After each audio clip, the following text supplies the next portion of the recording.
ആയി അപ്പോഴേ കുറെ ദിവസമായില്ലേ നമ്മള് എന്തെങ്കിലും ഒന്ന് കുക്ക് ചെയ്യുന്ന കാണിച്ചിട്ട് അപ്പോഴ കറി വെക്കാൻ തുടങ്ങിയപ്പോഴാണ് ഓർത്തത് എന്നാ പിന്നെ അത് വീഡിയോ എടുത്തേക്കാന്ന്.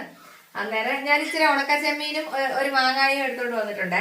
ചെമ്മീനും മാങ്ങായും നമ്മൾ എപ്പോഴും കറി വെക്കുന്നതല്ലേ, എന്നാൽ ഞാൻ വിചാരിച്ചു ഉണക്ക ചെമ്മീനും മാങ്ങായും കൂടെ തോരൻ വെച്ചേക്കാന്ന്.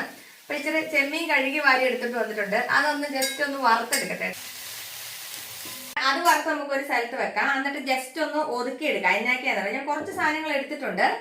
മുളകും പച്ചമുളകും നമ്മുടെ തേങ്ങയും മാങ്ങായും ഇച്ചിരി ചെറിയ ഉള്ളി ഇച്ചിരി സവാളയൊക്കെ.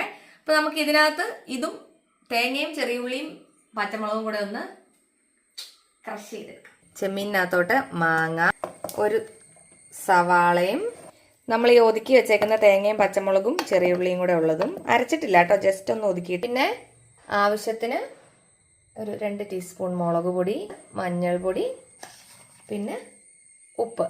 നന്നായിട്ട് ഒന്ന് എല്ലാം ഒന്ന് യോജിപ്പിച്ച് നല്ല പോലെ ഒന്നിങ്ങനെ തിരുമ്മി എടുക്കണം.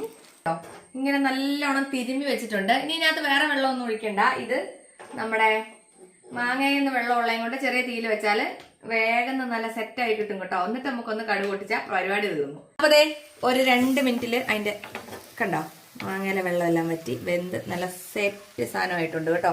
ഇനി നമുക്ക് ഇതിലേക്ക് കുറച്ച് പച്ച വെളിച്ചെണ്ണ ഒന്ന് തൂവി കൊടുക്കാം. എന്നിട്ട് ഒന്നങ്ങ് ഇളക്കിയിട്ട് മൂടി വെക്കാം. ഇതിങ്ങനെ ഇങ്ങോട്ടങ്ങ് ഇടുക. ആഹാ, ഇനി എന്താ രാവിലത്തെ കഞ്ഞികുടിക്കിന് വേറെ കറിയൊന്നും വേണ്ടത്. ചെമ്മീനും മാങ്ങയും കൂടെ തോരൻ വെച്ചിട്ട് അന്തസ്സായിട്ട് രാവിലെ ഇരുന്ന് തട്ടുക.